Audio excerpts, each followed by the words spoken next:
वेदोद्धारक, धर्म एवं संस्कृति के रक्षक, अनाथों के नाथ, अछूतोद्धारक, समाज सुधारक, नारी शिक्षा के प्रबल समर्थक, सत्य के सूर्य बनकर इस धरती पर आए। महर्षि दयानंद सरस्वती उस युग की महान विभूति थे। मानव जाति की उन्नति के लिए उन्होंने अपने कठोर तप से वे महान कार्य किए जिन्हें मानव जाति हमेशा स्मरण करती रहेगी। प्रस्तुत है महर्षि दयानंद जी के अतुल्य जीवन का वो अंतिम दृश्य जो जाते जाते भी समस्त मानव जाति को क्षमा का अद्भुत संदेश दे गए। महर्षि दयानंद सरस्वती जी ने सारे देश में प्रचार करते हुए यह महसूस किया कि यदि देश के सभी राजा महाराजा धार्मिक प्रवृत्ति से कार्य करें तो ही इस देश की जनता को सुख एवं राष्ट्र को समृद्धि प्राप्त हो सकती है। अतः उन्होंने क्षत्रिय राजाओं को उपदेश देने का कार्य प्रारंभ किया। इसी क्रम में वे जोधपुर राज्य में पहुंचे, जहां के राजा जसवंत सिंह अत्यंत विलासी माने जाते थे। जोधपुर निवास के दौरान एक दिन महर्षि दयानंद राजनिवास में उपदेश के लिए पहुंचे तो महाराज नन्ही जान नामक नर्तकी का नृत्य देख रहे थे। राजा को ज्यों ही महाराज के आगमन की सूचना हुई तो उन्होंने तुरंत नृत्य बंद करने की आज्ञा दी और शीघ्रता से नर्तकी को वहां से जाने को कहा। जैसे ही महर्षि का प्रवेश कक्ष में हुआ उस वक्त राजा स्वयं नन्ही जान की पालकी को कंधा दिए हुए थे।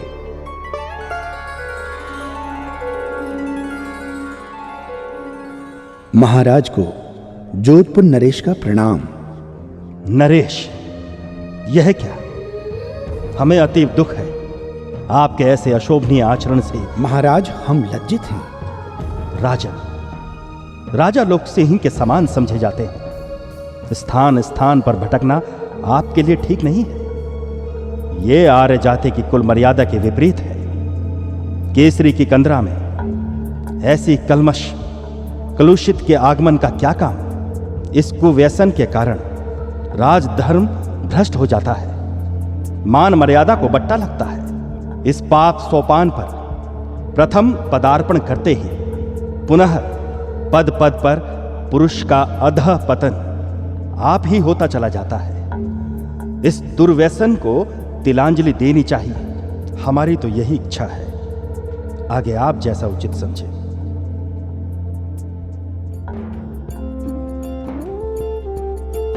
नन्ही जान ने महर्षि दयानंद से अपने अपमान का बदला लेने का निश्चय किया और उनके विरुद्ध षड्यंत्र करने के लिए तथा उनके प्राण लेने के उद्देश्य से स्वामी जी के रसोइये को अपने षड्यंत्र में शामिल करने के लिए उसके पास गई। महाराज जगन्नाथ, आप महाराज दयानंद की भोजन सेवा में नियुक्त हैं? हाँ, कहिए, आपको कोई काम है उनसे? उनसे नहीं महाशय, मैं तो आपसे मिलने आई हूँ। कहिए, क्या काम है? पहले वचन दें, आप मेरा काम पूरा करेंगे। अब पहले काम तो कहिए। ये मुद्राएं लाई हूँ आपके लिए। इतनी मुद्राएं?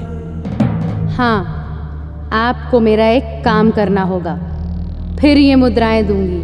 अब पहले काम तो बताइए। महाराज दयानंद को ये जहर दूध में मिलाकर पिलाना होगा। क्या? नहीं नहीं नहीं नहीं, ये काम मुझसे नहीं हो पाएगा। नहीं कैसे? ये मुद्राएं और चाहिए तो और भी दूंगी। तुमने जीवन भर इतनी मुद्राएं नहीं देखी होंगी। पर क्या ये काम कर पाऊंगा मैं? क्यों नहीं, जरूर कर पाओगे। इसमें कठिनता ही क्या है? रात्रि में दूध में मिलाकर विष पिला देना, बस फिर ये सारी मुद्राएं तुम्हारी। सारी मुद्राएं? जरूर जरूर, अवश्य अवश्य।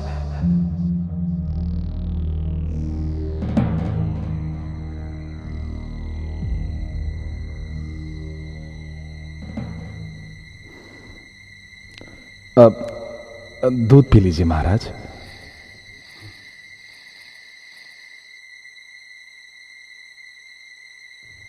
29 सितंबर की रात को स्वामी जी ने दूध पिया और सो गए। थोड़ी ही देर आंख लगने पाई थी कि उदर वेदना ने उन्हें जगा दिया। उन्होंने 3 बार वमन किया। वे स्वयं ही जलादि लेकर कुल्ले करते रहे। सेवकों को भी कष्ट नहीं दिया। प्रातःकाल देर से उठे, भ्रमण के लिए भी नहीं गए। चेहरे पर व्याकुलता का कोई भाव नहीं था।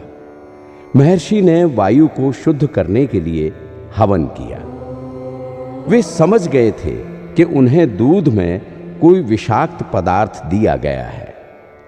उन्होंने रसोइये जगन्नाथ को अपने पास बुलाया। जगन्नाथ, जगन्नाथ जी आया। यहां। जी महाराज। जगन्नाथ, क्या रात में तुमने दूध में कुछ मिलाया था? जी नहीं महाराज। नहीं, तुम सत्य नहीं बोल रहे हो जगन्नाथ।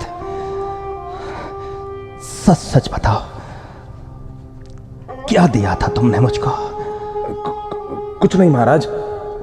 जगन्नाथ, मैं इस सत्य से परिचित हो गया हूं कि तुमने दूध में विष मिलाया था। नहीं महाराज, नहीं महाराज, मुझे माफ कर दीजिए महाराज। मुझसे घोर अनर्थ हो गया महाराज। ये मेरे हाथों से क्या हो गया? मैं ऐसा नहीं करना चाहता था महाराज। ये मेरे हाथों से क्या हो गया महाराज? मुझे क्षमा कर दीजिए महाराज। जगन्नाथ, तुम ये नहीं जानते कि तुमने कितना बड़ा अनर्थ किया है। मेरे इस समय चले जाने से मेरा कार्य सर्वथा अधूरा रह गया। तुम नहीं जानते कि इससे लोकहित की कितनी भारी हानि हुई है।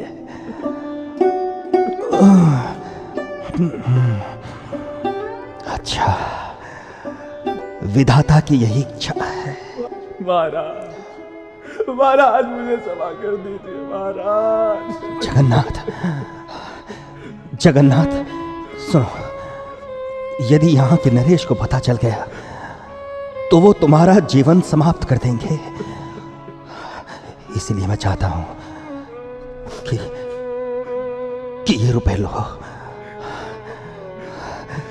जिसने तुम्हें प्रलोभन दिया था वो तुम्हें धन दे या ना दे, पर तुम इस धन से यहां से नेपाल चले जाओ। हाँ, नेपाल राज्य में जाकर छुपने से ही तुम्हारे प्राणों की रक्षा हो सकती है।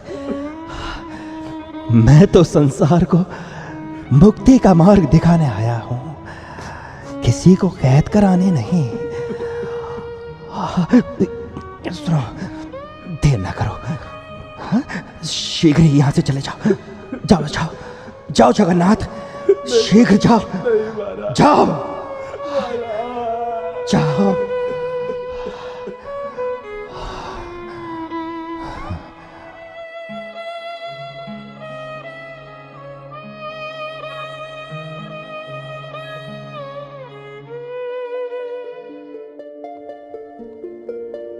अद्भुत ही महर्षि की क्षमाशीलता, विषदाता को भी प्राणदान।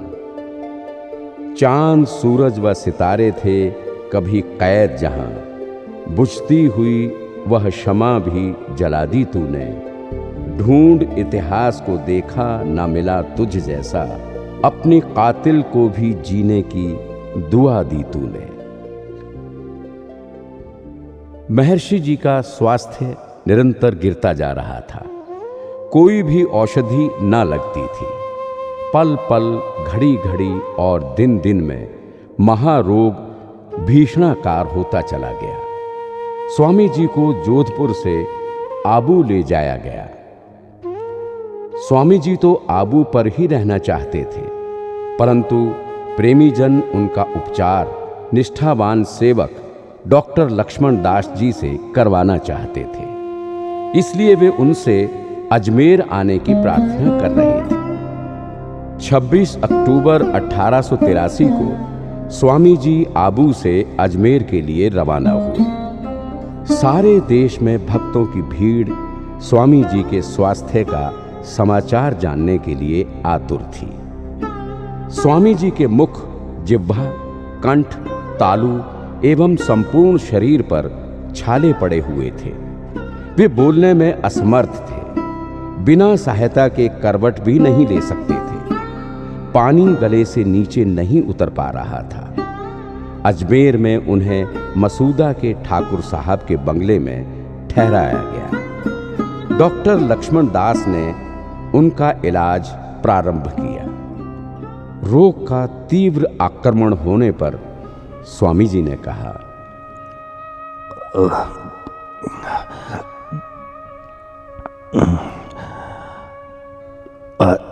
आत्मानंद, आत्मानंद, मेरे स्वीकार पत्र की प्रतियां उपस्थित लोगों में वितरित कर दो। जो आज्ञा महाराज।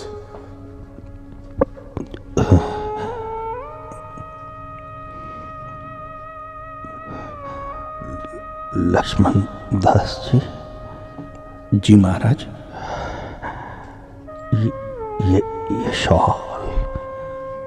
ये शॉल और धन में तुम्हें भेंट करना चाहता हूं।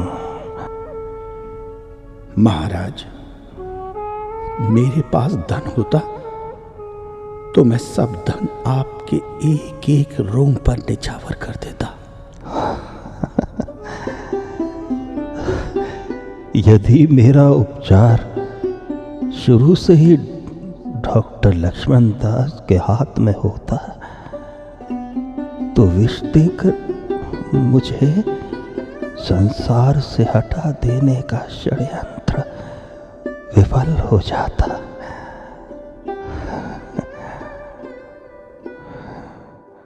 कष्ट बढ़ने पर एक अंग्रेज डॉक्टर न्यूमन साहब को बुलाया गया।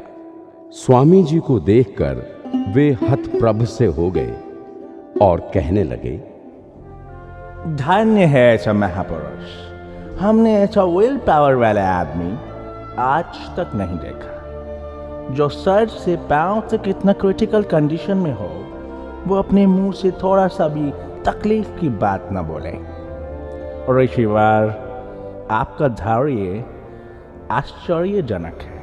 30 अक्टूबर को महर्षि के श्वास का वेग तीव्र हो गया। महाराज, आज कैसी तबीयत है आपकी? 1 मास के बाद आज आराम का दिन है। महाराज, इस समय कहाँ हैं? ईश्वर इच्छा में। वार्तालाप करते करते सायंकाल के 5 बज गए। महाराज, अब आपकी तबीयत कैसी है? अच्छी है। तेज और अंधकार का भाव है। सवारे जनों को बुलाओ और हमारे सिरहाने की ओर पीछे खड़ा कर दो। आत्मानंद जी। जी महाराज। आप मेरे पीछे बैठ जाओ। हाँ, वत्स आत्मानंद, आप इस समय क्या चाहते हैं? महाराज, आपका ये तुच्छ सेवक रात दिन यही प्रार्थना करता है कि परमेश्वर अपनी अपार कृपा से श्री चरणों को पूर्ण स्वास्थ्य प्रदान करे। इससे बढ़कर त्रिभुवन भर में दूसरी कोई वस्तु प्रिय नहीं है मुझे महाराज, कोई वस्तु प्रिय नहीं है महाराज। आत्मानंद, वत्स, जी महाराज। इस नाशवान क्षणभंगुर शरीर को कितने दिन स्वस्थ रहना है, हा? पुत्र, अपने इस कर्तव्य कर्म का पालन करते हुए आनंद से रहना, घबराना नहीं। संसार में संयोग और वियोग होना अवश्यंभावी है। पंडित गुरुदत्त, विद्यार्थी एवं अन्य सब लोग भी वहां उपस्थित थे।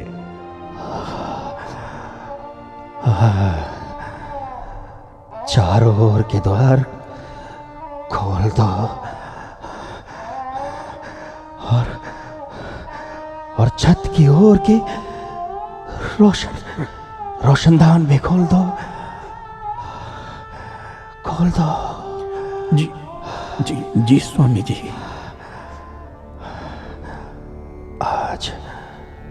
आज कौन सा पक्ष, तिथि और वार है? कृष्ण पक्ष और शुक्ल पक्ष की संधि की सूचना अमावस्या और मंगलवार है, और महाराज दीपावली भी है।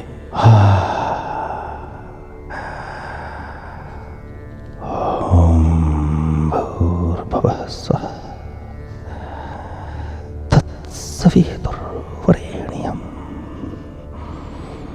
भर्गो देवस्य धीमहि धियो यो नः प्रचोदयात्।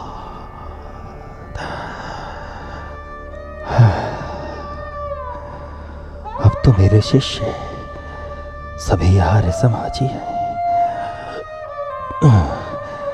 वे ही मेरे विश्वास और भरोसे के भव्य भवन हैं। उन्हीं के पुरुषार्थ पर मेरे कार्यों की पूर्ति और मनोरथों की सफलता अवलंबित है।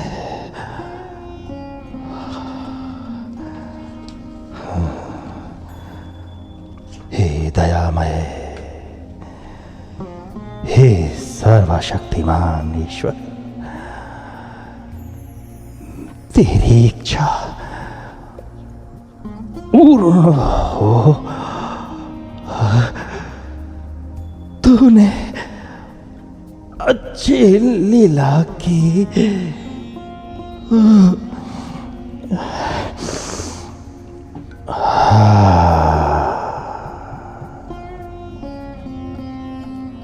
इतना कहकर महर्षि दयानंद सरस्वती जी ने करवट ली और एक बार श्वास रोककर तीव्र वेग से बाहर निकाल दिया।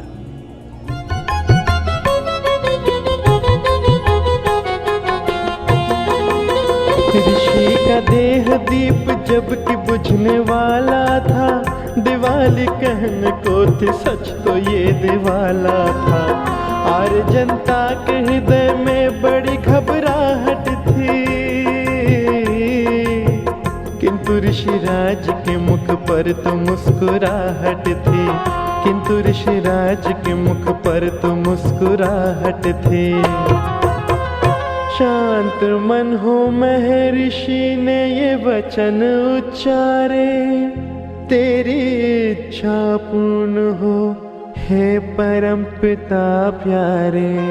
और कहा, समाधि न मेरी कहीं तुम बनाना, न चद्दर न तुम पुष्पमाला चढ़ाना, न पुष्कर गया अस्थियां लेके जाना, न गंगा में तुम मेरी भस्मी बहाना। ये झंझट न तुम व्यर्थ के मोल लेना, मेरी अस्थियां खेत में डाल देना।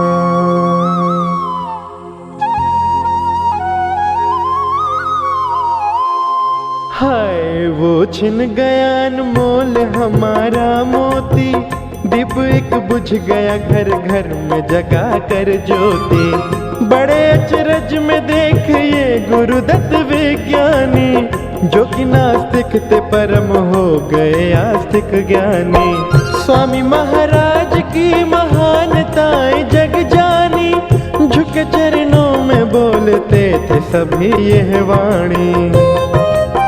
यूं तो कितने ही महापुरुष हुए दुनिया में, नहीं गुरुदेव दयानंद सा देखा हमने, नहीं गुरुदेव दयानंद सा सुना हमने।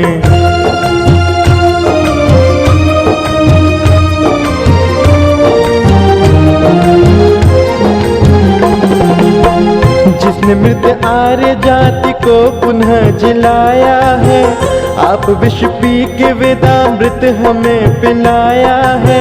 घर विधवा दलित अनाथों को दिलाया है, जिसने बिछड़ो हुओं को हमसे फिर मिलाया है। उस दयानंद के बलिहारी क्यों न जाए हम, क्यों न श्रद्धा से गीत ये प्रकाश गाए हम। यूं तो कितने ही महापुरुष हुए दुनिया में, नहीं गुरुदेव दयानंद सा देखा हमने, नहीं गुरुदेव दयानंद सा सुना हमने। यूं तो कितने ही महापुरुष हुए दुनिया में, नहीं गुरुदेव दयानंद सा देखा हमने, नहीं गुरुदेव दयानंद सा सुना हमने।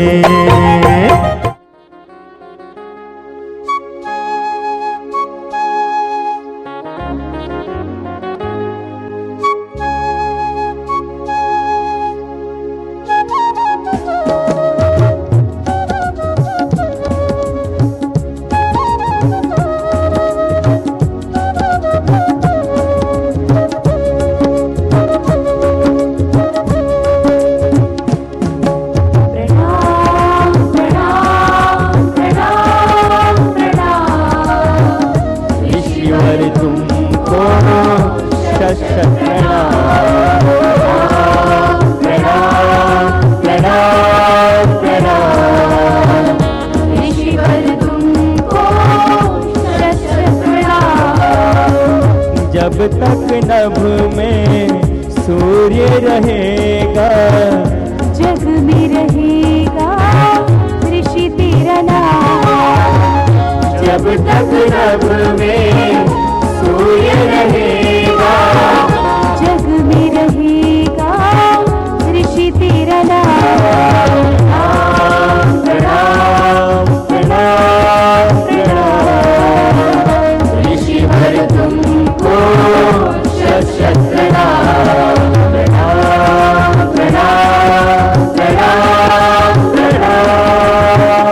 कभी ना देंगे उसे हम।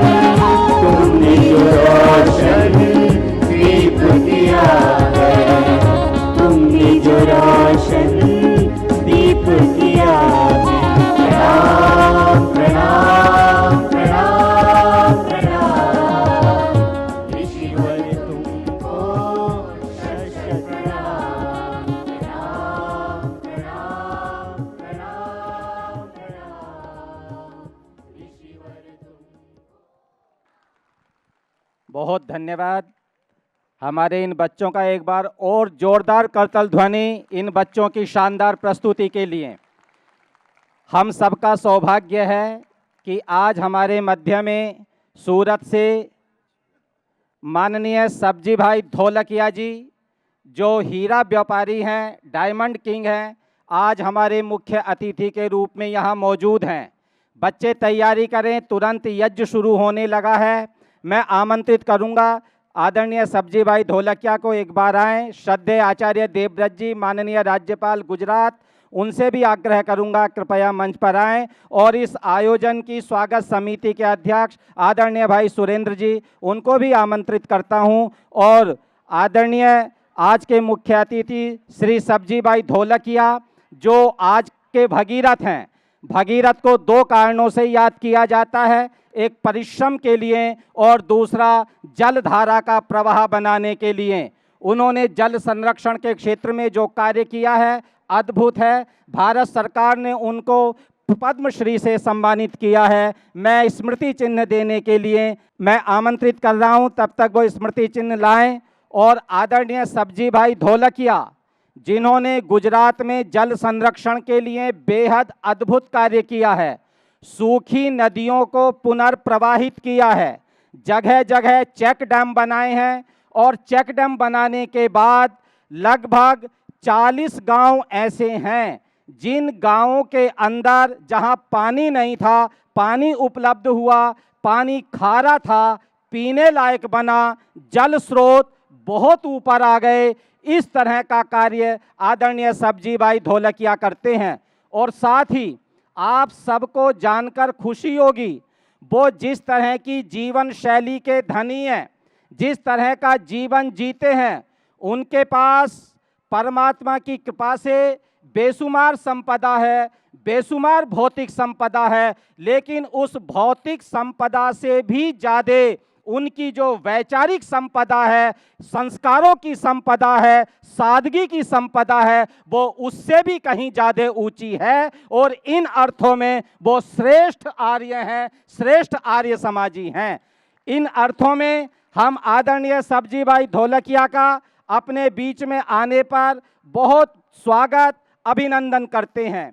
आज उन्होंने जो प्रदर्शनी यहाँ पीछे लगी है, उसका उद्घाटन भी उनके कर कमलों से हुआ है। मैं आमंत्रित करूँगा श्रद्धेय आचार्य देवव्रत जी और माननीय भाई सुरेंद्र जी से कृपया वो हम एक उपवस्त्र दे करके आदरणीय सब्जी भाई ढोलकिया का अभिनंदन करें।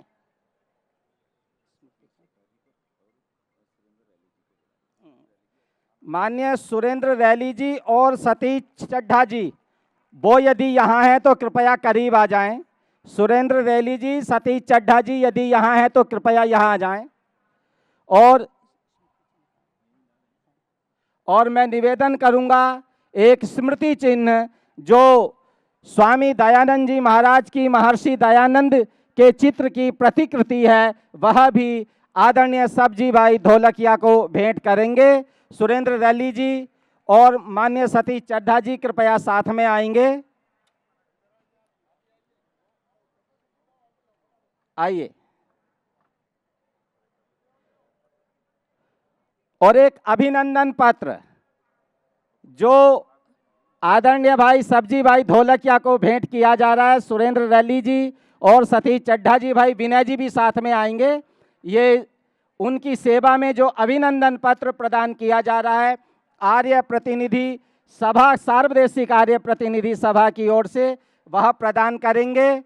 और एक चित्र सब्जी भाई ढोलकिया का ही जैसा हम बना पाए हैं, एक पेंटिंग बना पाए हैं, सब्जी भाई ढोलकिया को जरूर पसंद आएगी। तो वो एक चित्र उनको प्रदान किया जा रहा है। सतीश चड्ढा जी कह रहे हैं सब्जी भाई टोपी उतारेंगे तो बिल्कुल चित्र उन जैसा ही नजर आएगा।